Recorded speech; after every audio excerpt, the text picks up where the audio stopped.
Hello, my friends. So this is the video that I promised to do for Ellis on mesh lights.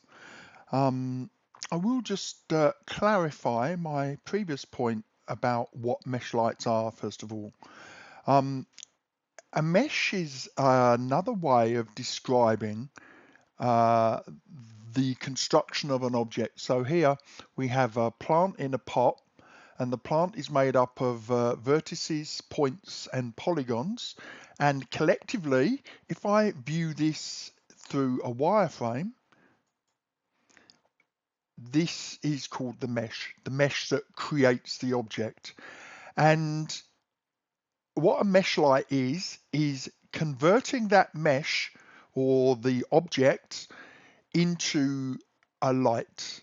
And the way that you do that is by giving it emissive or ambient light properties. So in DAZ, I slightly misspoke in my last video because I said that DAZ uses emissive and Poser uses ambient to achieve the same thing. But in fact, certain DAZ lighting models, which you can see in the surfaces, certain lighting models also have the choice for ambient. So I can't remember which is which now, whether it's a plastic.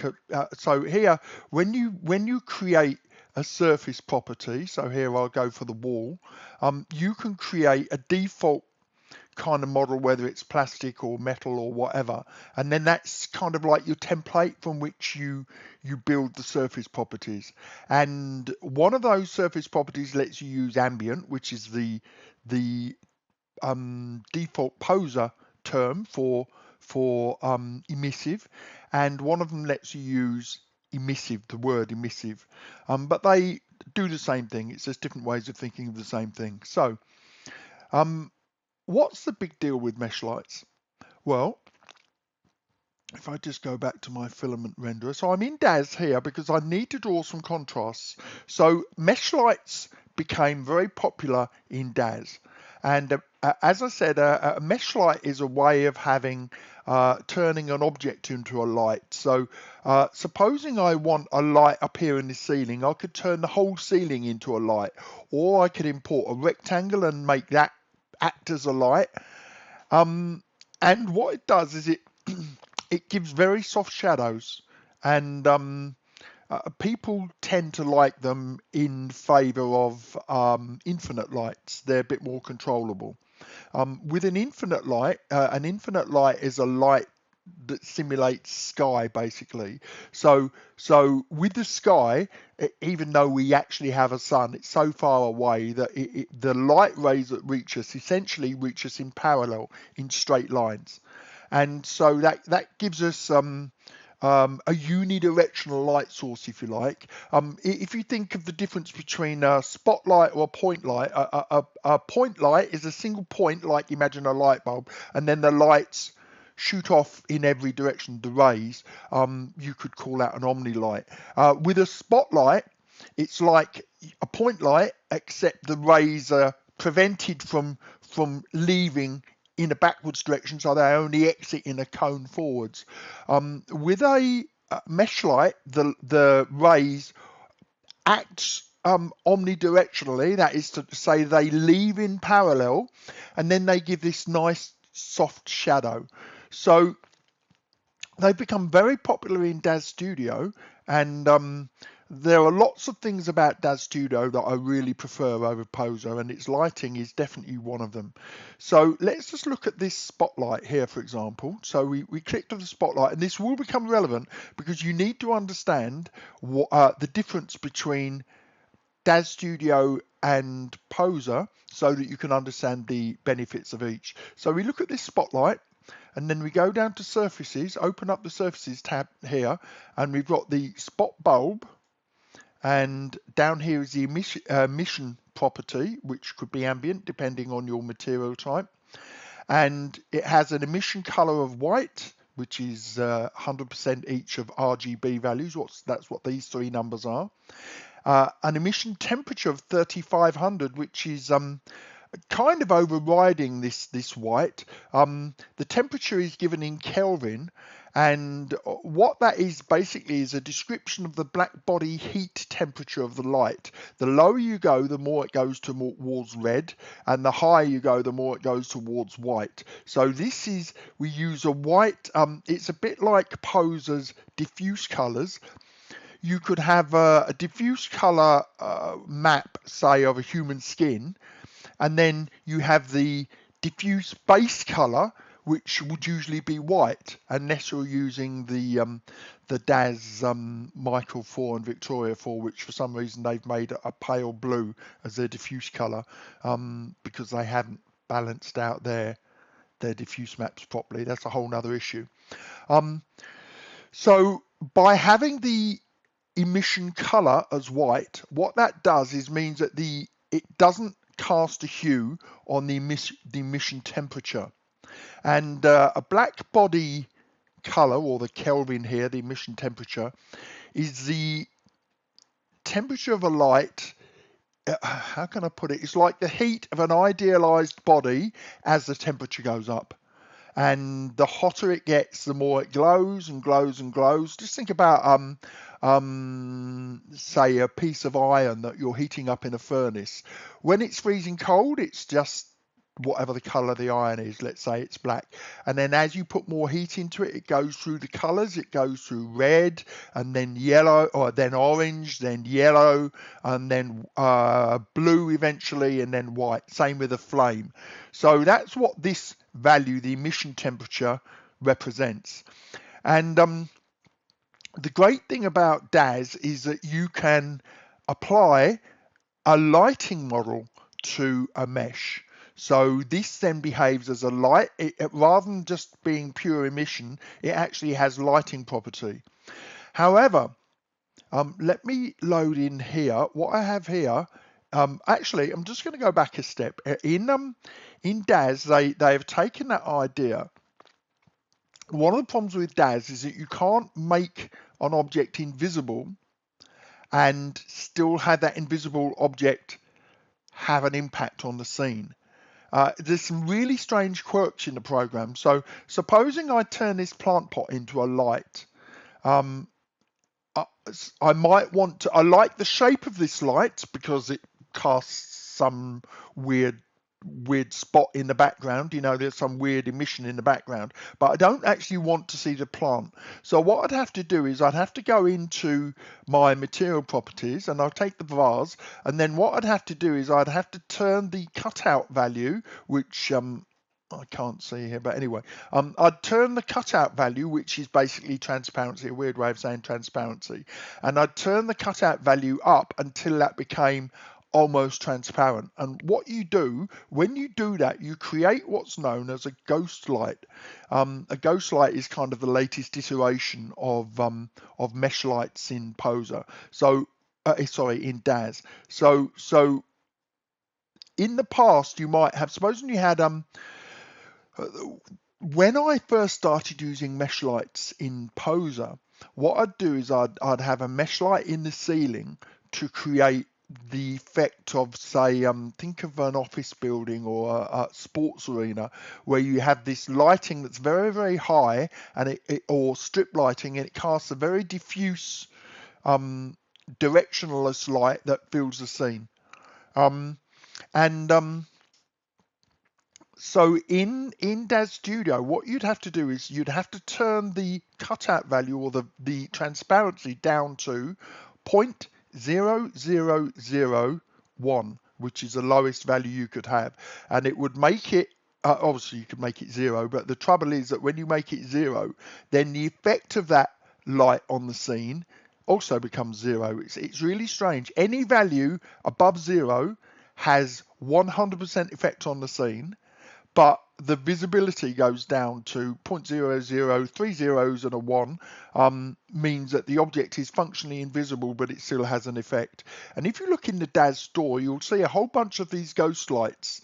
So here's Ghost Light Classic. Now this one's interesting because it doesn't cast it doesn't cast specularity into the scene. And so it lets you have the effect of the light without sculpting the scene in any way. And then we've got these whole bunch of other ghost lights as well. And that is kind of the latest iteration of ghost lights, if you like. So a ghost light is basically a light which is invisible. And so over here, for example, I have a ghost light product, and these are different ghost light shapes you can get, but it's really dissimulating. If I just load this box light into the scene and then lift it where it's visible. So Poser people, stay with me because you will see the point of this in a minute, because I'll be spending a lot more time in Poser. So I take this box light here, and then when I render, the box light becomes invisible, which I'll quickly do now. And it's rendering off the screen. I'll bring that in here where you can see it. And you see that renders invisible, so that the box light, the ghost light, is not visible in the scene, but it contributes lighting into the scene. And I'll just show you a contrast here. I'll just stop that rendering because there's no point to do the whole scene. And I'll just take that box light back out of the scene, or I could just turn it off here. But I'm going to take it out so you can see for certain. And what you should find is that there's a significant difference. So this is the original one, and you should find that the lighting dims significantly now without that. So here's the original, and here's the new one. So you can see that this has contributed to the scene without being visible in the scene. Okay, so I don't need to spend any more time on that now. Just remember the idea of ghost lighting. Remember the idea of mesh lighting. Now we go to Poser. So Poser has mesh lights in the first place. There are mesh lights in this scene, and there are other types of lights as well. There's a lot of tricks going on in this scene. This scene is the pad 2016. So when Poser got updated, they provided content, this scene called the pad, and then they updated the pad scene to use the physical and cycles lighting render engine. We'll come back to that in a minute, but just want you to commit to memory this scene. You'll get a chance to see it in a minute. So mesh lights in Poser. So here we have 4 lights. That's just the default lights, and I'm going to just get rid of those, but you can see how they're just lighting up the construct. That's the default scene, and I'm going to get rid of those now using the utility delete lights. And Poser has a mesh light by default, and it's this one. It's called the area light, and it's this little rectangle here.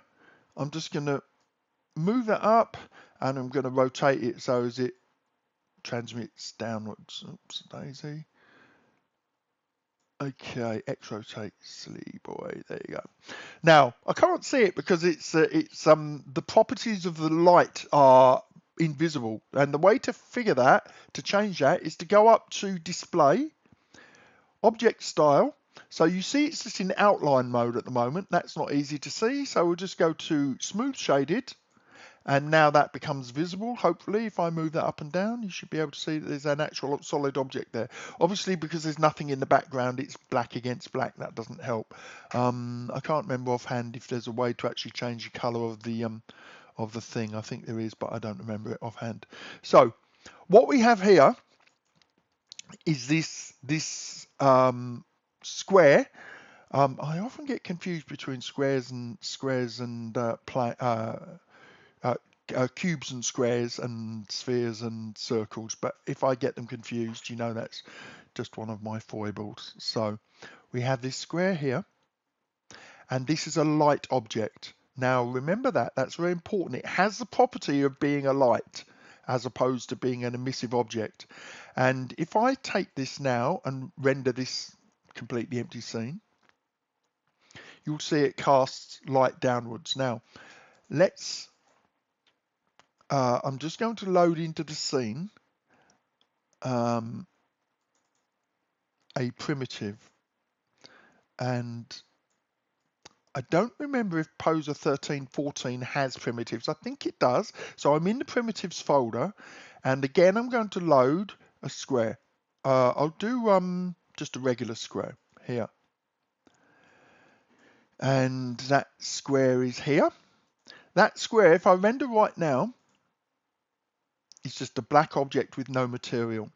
So what I can do is I can go up to materials, see that I've selected square. I can change the ambient properties of that square. So I'm going to do ambient color, and I'm going to change that to white.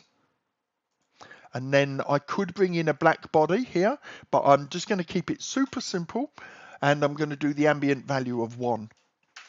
So now what I've done is given that a property of being emissive. That is to say that it emits light. It's self-illuminating, or it has an ambient property. Think of an LCD light which emits its own light in a scene, or a light bulb.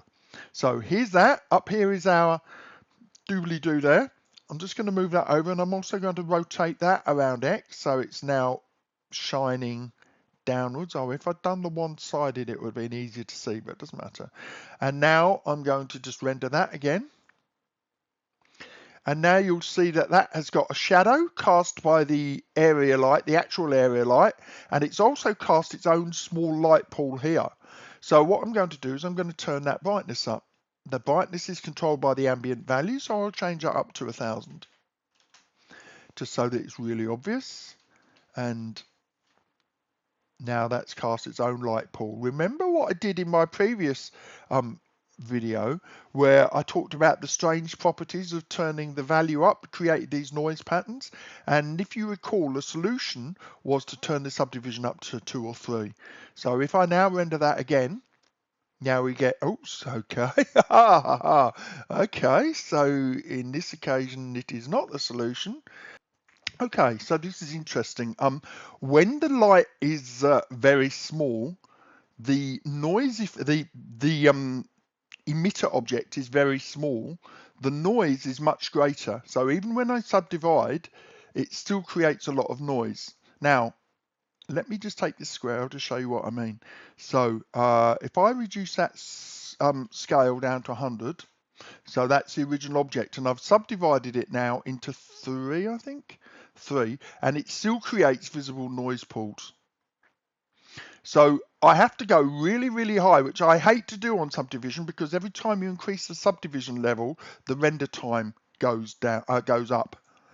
It costs a lot to do subdivision. There you go. So you get a kind of softer, still noisy though, yeah? So one solution here would be to increase the size of this and move it backwards. Remember, as we increase the size, the amount of brightness goes up, so it becomes complicated. I have to go back to the material room. So, and I have to decrease the value. I'm going to move this back because it's going to blow the scene out, and I'm going to increase that to 1000%. And I'm going to reduce the subdivision to 2.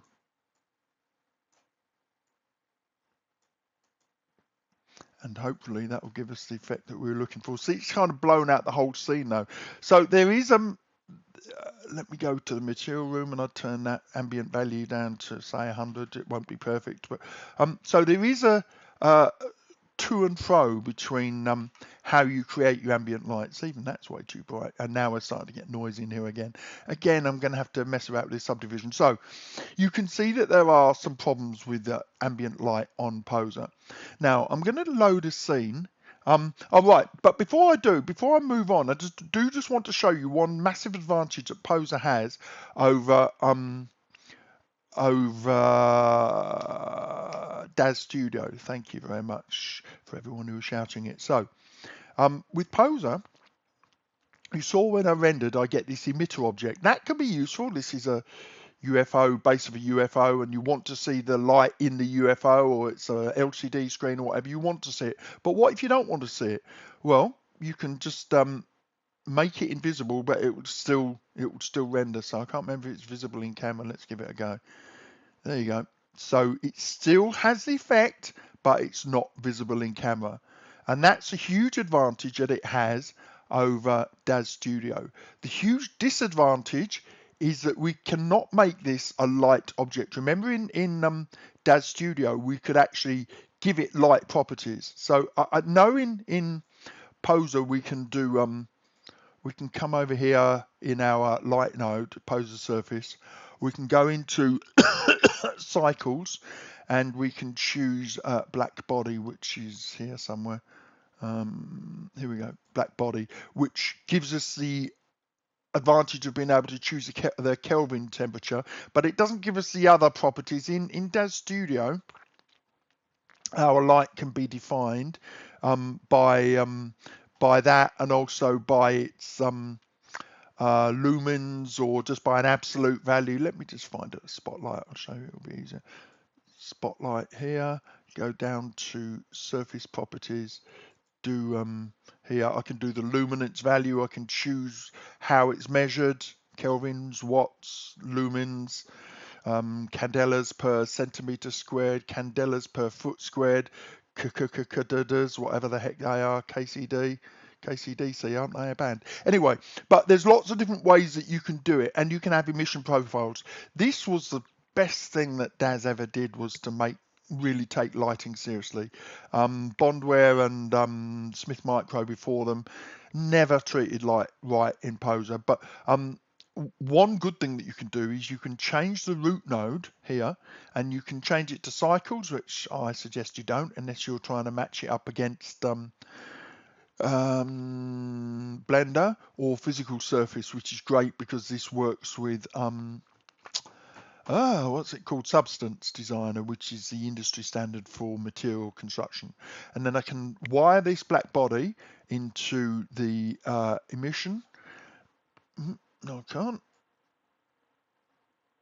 There we go. So that gives it a black body color now. So this is going to be orange. And then I can do emission strength here of 100, for example. And that will work fine. If I click here, Superfly root, but I can also have this. I could take the black body and I can use that to color the ambient color as well here. So this black body will work with both. So when I render with Firefly, which you probably shouldn't be doing now, but when you do, you get this black body uses this surface node, and when you render with the Cycles or Superfly engine, you use this physical surface. And why should you even bother with the Superfly node? Because it is the best physically based renderer in Poser. And a physically based renderer is a renderer that simulates the physical properties of the real world, both in terms of lighting and material properties. So everything is really about lighting. It's about how the lighting bounces off the material. And then the material properties are the textures, are the properties of diffusion, emission, specularity, which is like shine and things like that. Oh, incidentally, while I'm talking about specularity, ambient light in Poser has no specularity. So when you use an ambient light, it contributes luminance, but it doesn't contribute specularity. So if you imagine you have a sphere, specularity are the little highlight points that show you where the light's coming from. But in Poser and in DAZ actually, ambient or emission doesn't create specularity. So just bear that in mind. Right, so now what I want to do is I want to show you that other cool scene. I'm going to get rid of that. I don't think we need to talk about that anymore, because this scene actually has a lot of great things about it that I would have to create my own scene to demonstrate. So this is the pad, and I've moved the camera and blah, blah, blah. Right, so if we render that scene, this is what we get, okay? Which shows a couple of important things here. So this scene has 1, 2, 3, blah, blah, blah, blah, blah, this many lights, what, 7 lights, something like that, could be even more that are hidden. Yet, when we look at the scene, it's quite dim. But yet we've got these light hotspots. Now there could be a number of things going on here.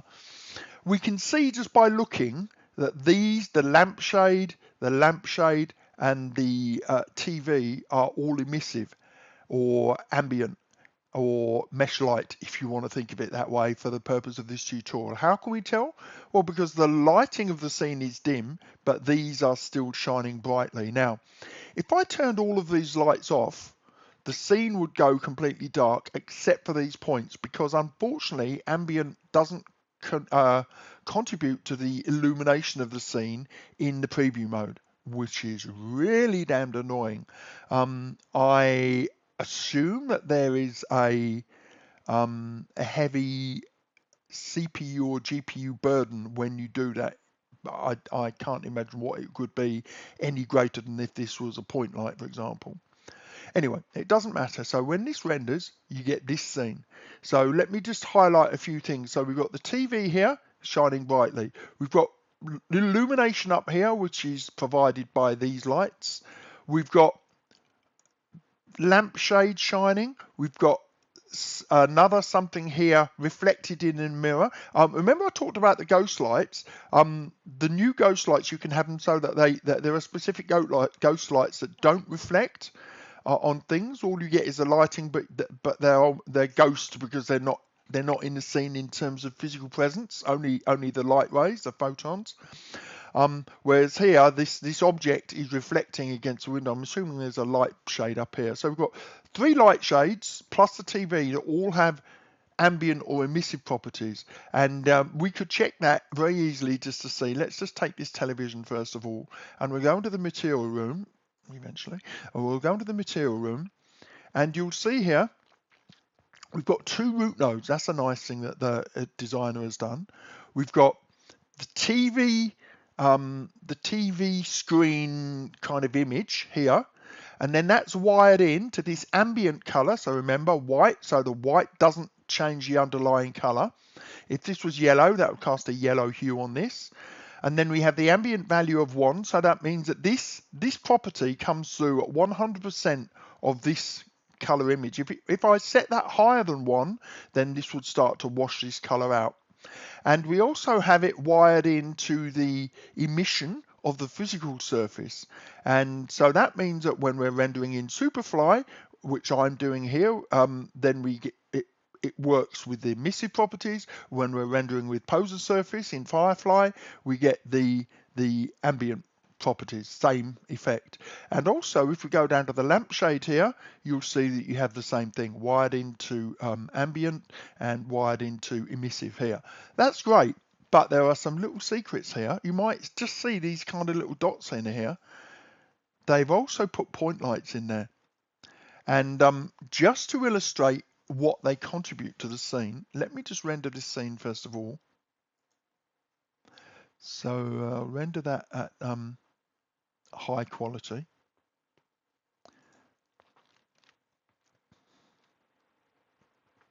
And this is a common trick that I like to do. So essentially these, I'll shut up.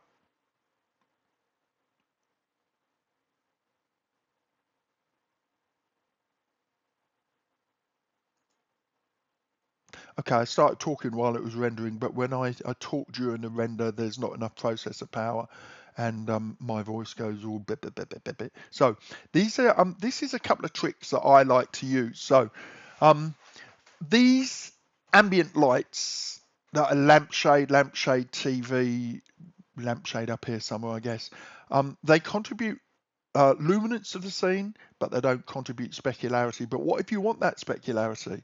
Well, you have this point light in here. Excuse me. So we have this scene. It's quite nice. Now let me just turn that hidden point light off and you can compare the difference. It's not going to be massive, but it's enough to see.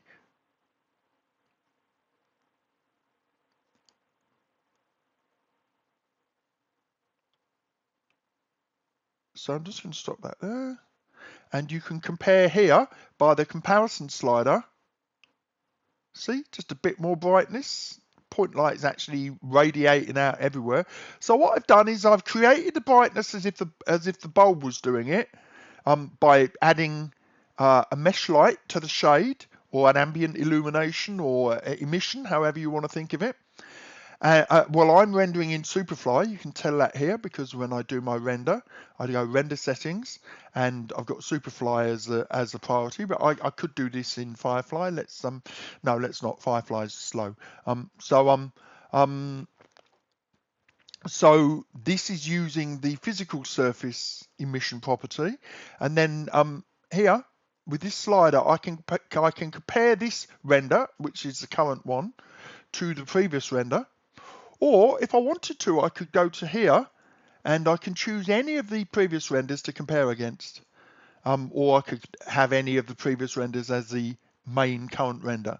Okay, so I can compare any two images. So it's a really nice way of just comparing things that you've done.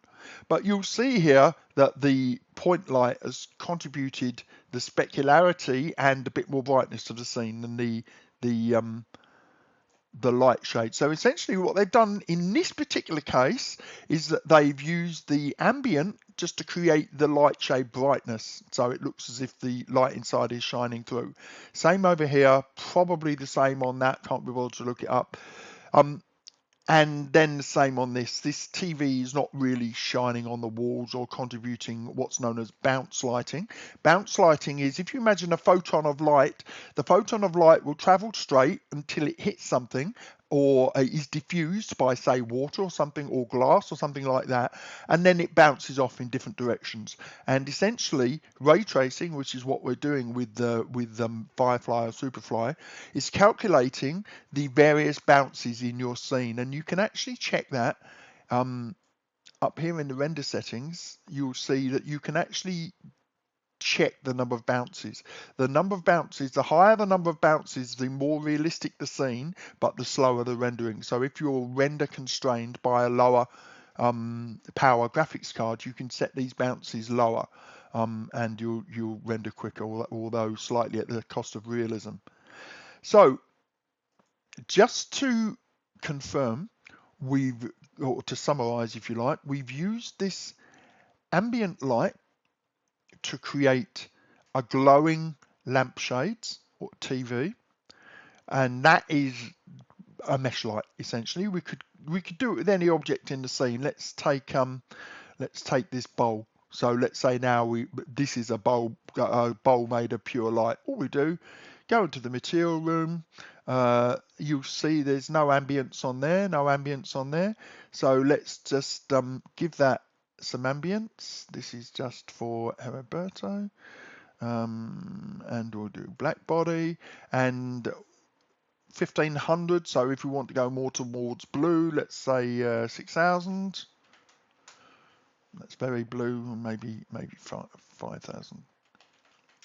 Oh, 500, Burke. Okay, 5000. There you go. And then we're going to wire that into the emission, and we're going to change the emission strength to, what am I doing? I'm doing the bold. So let's make that 100. Oh, let's just do 1, see what that gives us. Okay, and you can hopefully see if I chose the right bold property. Oh, right, okay, ha ha ha. Just to make this interesting, it's got an inside and outside and a base, needlessly complicated. Okay, I'm going to take that. Right, here's a little trick you can do. Copy that material, and then you can paste it to here. In fact, could do apply to all, and yeah, I don't care about that. Right, okay. Hopefully that's now all the parts of the bowl are not done. Okay. Place. There you go. Okay. Hopefully that bowl is now slightly glowy. There you go. So this bowl has now become a mesh light. I've added lighting properties to the mesh. Unfortunately, and this is where Poser really suffers, you can't actually give this light properties. Remember we had the area light, which is just a plane or a square. That actually behaves as a light. So I've just added an area light to the scene, and if I go up to material, you'll see that lights have specifically different properties. See, they don't have materials and all of that. Well, you could probably add a material to the color, but they have totally different lighting properties, and you can't add that, unfortunately, to a mesh light object, which is where DAZ Studio is better. But in Poser, you can have an object like this, and you can make it invisible in the camera, so it disappears. Okay, what's happened there? Bowl, visible in camera. Oh, right, okay, sorry, it doesn't make it right. So I can make it invisible here, but when it's invisible in camera, it's still visible in the scene, which is nice because you can still work with it. And then when you render it, the effect, which here is the glow, is still visible in the final scene. That's a nice poser advantage over DAZ. Anyway, I think I've rambled on enough, and hopefully I haven't forgotten any of the many things to do with this. If you have questions, please post them below. And yeah, advantages and disadvantages to each system, each program. DAZ definitely has the edge because because the lights behave better, but Poser has this benefit of invisible mesh lights, which is nice. But they're not true lights. So anyway, you have a great day, guys, and I will speak to you soon.